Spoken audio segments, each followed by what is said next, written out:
ಚಿತ್ರಕೂಟದ ಪರ್ವತವನ್ನಿಳಿದು ಭರತಾದಿಗಳು ಕ್ರಮಕ್ರಮವಾಗಿ ಜಾಬಾಲಿಯ ಆಶ್ರಮವನ್ನು ಸೇರಿದರು.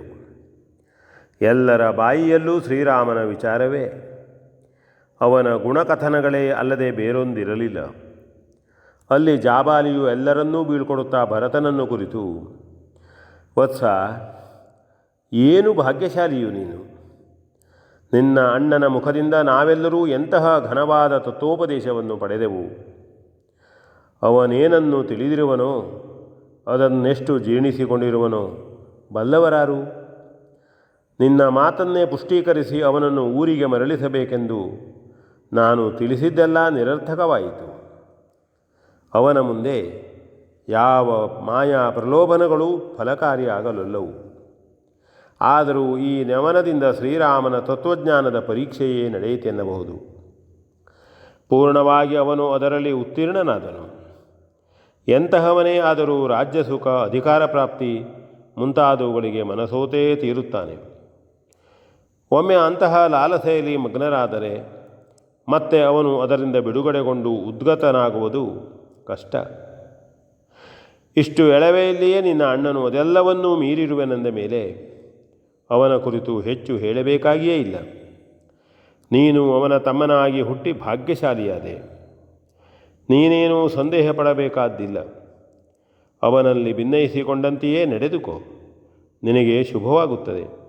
ದುಃಖಿಸಬೇಡ, ಹೋಗು ಎಂದು ನುಡಿದು ಅವನನ್ನು ಹರಸಿ ಬೀಳ್ಕೊಟ್ಟನು. ಮುಂದೆ ಭರದ್ವಾಜರ ಆಶ್ರಮವೂ ಬಂತು. ಅಂದಿನ ಇರುಳನ್ನು ಅಲ್ಲೇ ಕಳೆಯಲು ನಿರ್ಧರಿಸಿ ಅವರೆಲ್ಲರೂ ಅಲ್ಲಿ ಉಳಿದರು.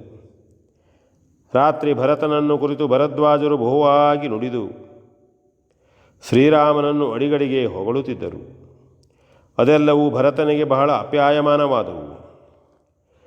ಮರುದಿನ ಮುಂಜಾನೆ ಭರದ್ವಾಜರಿಗೆ ನಮಸ್ಕರಿಸಿ ತನ್ನವರೊಂದಿಗೆ ಭರತನು ಮುಂದೆ ಪ್ರಯಾಣ ಹೂಡಿದನು.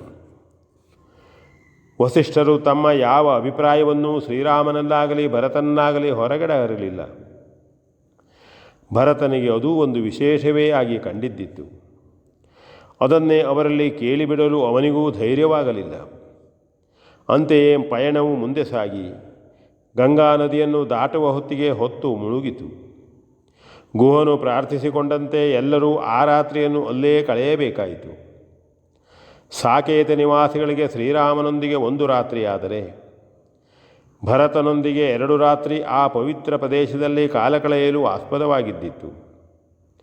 ಅವರಲ್ಲಿ ಕೆಲರು ಅದನ್ನೇ ತಮ್ಮ ತಮ್ಮಲ್ಲಿ ಆಡಿಕೊಳ್ಳುತ್ತಿದ್ದರು. ಭರತನನ್ನು ಪ್ರಶಂಸಿಸುತ್ತಿದ್ದರು.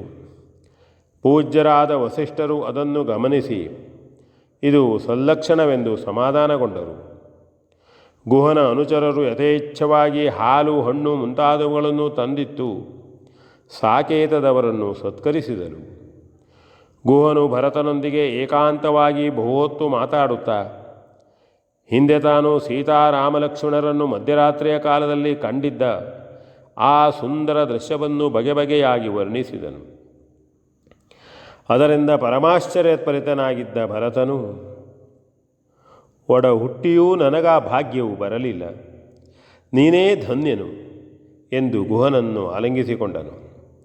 ಹಾಗೆಯೇ ಶ್ರೀರಾಮನ ಗುಣಕಥನದಲ್ಲಿಯೇ ಆ ರಾತ್ರಿ ಕಳೆಯುತ್ತಿರಲು ಪೂರ್ಣಾನಂದದ ತೇಜವು ವ್ಯಾಪಿಸಿದಂತೆ ಅರುಣೋದಯವಾಯಿತು. ಎಲ್ಲರೂ ಪುಣ್ಯ ನದಿಯಲ್ಲಿಳಿದು ಮಿಂದು ಶ್ರೀರಾಮನ ಉಪದೇಶಾಮೃತದಿಂದ ಚಿತ್ತಶುದ್ಧಿಯನ್ನು ತಳೆದಂತೆ ದೇಹಶುದ್ಧಿಯನ್ನೂ ಹೊಂದಿ ಹಾಗೆ ಮೈ ಮನಗಳನ್ನು ಶುದ್ಧಗೊಳಿಸಿಕೊಂಡು ಎಲ್ಲರೂ ಸಾಕೇತದ ಕಡೆಗಾಗಿ ಹೊರಟರು. ಗುಹನು, ಅವನ ಕಡೆಯವರು ಇವರನ್ನು ಬೀಳ್ಕೊಡಲು ಬಂದರೆ ಭರತನು ನೀನೂ ಊರಿಗೆ ಬರಲೇಬೇಕು ಎಂದು ಗುಹನನ್ನು ಒತ್ತಾಯಿಸಿದನು. ಶ್ರೀರಾಮನೊಂದಿಗೆ ಸುಖವಾಗಿ ದಶರಥ ಸಾರ್ವಭೌಮನಿದ್ದಾಗಲೇ ಅಯೋಧ್ಯೆಗೊಮ್ಮೆ ಹೋಗಿ ಬರಬೇಕೆಂದು ಎಣಿಸಿದ್ದ ಗುಹನು ಈಗ ಆ ಸಂದರ್ಭವು ಅವರಿಬ್ಬರೂ ಇಲ್ಲದಾಗ ಬಂದಿರುವುದನ್ನು ನೆನೆದು ತನ್ನಲ್ಲೇ ತಾನು ನಗುತ್ತಾ ಭರತನ ಪ್ರೀತಿಗೆ ಸೋತು ತಾನೂ ತನ್ನವರೊಂದಿಗೆ ಅಯೋಧ್ಯೆಗೆ ಹೊರಟನು. ರಥಿಕನಿಲ್ಲದ ಬರಿಯ ರಥದಲ್ಲಿ ಶ್ರೀರಾಮನ ಪಾದುಕೆಗಳನ್ನು ತಲೆಯ ಮೇಲೆಯೇ ಹೊತ್ತುಕೊಂಡ ಭರತನು ಏರಿ ಕುಳಿತನು. ಎಲ್ಲರೂ ಅವರವರ ವಾಹನವನ್ನಡರಿದರು. ಅನೇಕರು ಕಾಲ್ನಡಿಗೆಯಲ್ಲಿಯೇ ನಡೆಯತೊಡಗಿದರು. ವಾಹನವಿದ್ದರೂ ಅದನ್ನು ಮೆಲ್ಲನೆ ನಡೆಯಿಸಿಕೊಂಡು ಎಲ್ಲರೂ ಜತೆಯಾಗಿ ಮೆರವಣಿಗೆಗೊಂಡೇ ಸಾಕೇತದತ್ತ ಪ್ರಯಾಣ ಹೂಡಿದರು. ಪಯಣವು ಅಯೋಧ್ಯಾಪಟ್ಟಣದ ಸಮೀಪಗತವಾಗುತ್ತಿರಲು ಭರತನು ಪೂಜ್ಯರಾದ ವಸಿಷ್ಠರನ್ನು ಕುರಿತು, ಗುರುದೇವ, ಅಣ್ಣನಿಲ್ಲದ ಸಾಕೇತವನ್ನು ಪ್ರವೇಶಿಸಲು ನನ್ನ ಮನಸ್ಸು ಒಡಂಬಡುವುದಿಲ್ಲ. ಯಾವುದೋ ಕಣ್ಣಿಗೆ ಕಾಣದ ಶಕ್ತಿಯು ನನ್ನನ್ನು ಹಿಂದೆ ಸರಿಸುತ್ತಾ ಇದೆ. ಅಣ್ಣನಿಗಿಲ್ಲದ ನಗರವಾಸದ ಸೌಭಾಗ್ಯವು ನನಗೇಕೆ? ಹೇಗೂ ಆಜ್ಞೆಯಷ್ಟನ್ನು ಪಾಲಿಸಲೇಬೇಕು. ಆದುದರಿಂದ ಉಪನಗರವಾದ ನಂದಿಗ್ರಾಮದಲ್ಲಿ ನಾನಿರುವುದಕ್ಕೆ ಅಪ್ಪಣೆಯಾಗಬೇಕು.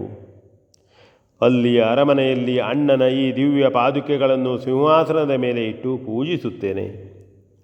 ನಾನು ಸರಿಯೂ ತೀರದಲ್ಲೊಂದು ಪರ್ಣಿಕುಟರವನ್ನು ಕಟ್ಟಿ ನನ್ನ ಅಣ್ಣನ ಜೀವನವನ್ನೇ ಅನುಸರಿಸುತ್ತೇನೆ. ಪ್ರಜಾಪಾಲನೆಯಲ್ಲಿ ತಮ್ಮನಾದ ಶತ್ರುಘ್ನನು ಸಾಕಷ್ಟು ನೆರವನ್ನು ನೀಡಬಹುದು. ಮಂತ್ರಿವರ್ಯನಾದ ಸುಮಂತ್ರನಿದ್ದಾನೆ. ತಾವೂ ಮೇಲ್ವಿಚಾರವನ್ನು ತೆಗೆದುಕೊಂಡರೆ ಎಲ್ಲವೂ ಸರಿ ಹೋಗಬಹುದು. ಇದೇ ನನ್ನ ಅಪೇಕ್ಷೆಯು. ನನ್ನೀ ಸಂಕಲ್ಪವನ್ನು ನೆರವೇರಿಸಿಕೊಡಬೇಕು ಎಂದು ಪ್ರಾರ್ಥಿಸಿಕೊಂಡು ನಮಸ್ಕರಿಸಿದನು. ಹಾಗೆಯೇ ಆಗಲೆಂದು ವಸಿಷ್ಠರೂ ಅನುಮತಿಯನ್ನಿತ್ತರು. ನಾಗರಿಕ ಪರಿವಾರವು ಪಟ್ಟಣವನ್ನು ಸೇರಿತು. ಶತ್ರುಘ್ನನು ಮುಂದಿನ ವ್ಯವಸ್ಥೆಯನ್ನು ಹೊಂದಿಸುವುದಕ್ಕಾಗಿ ಸುಮಂತ್ರನನ್ನು ಕಾಣಲು ಹೊರಟು ಹೋದನು. ಮಿತವಾದ ಪರಿವಾರದೊಂದಿಗೆ ಗುಹನನ್ನು ಮುಂದಿಟ್ಟುಕೊಂಡು ಭರತನು ವಸಿಷ್ಠರೊಂದಿಗೆ ನಂದಿಗ್ರಾಮವನ್ನು ಹೊಕ್ಕನು. V N Bhagavat Baraballi.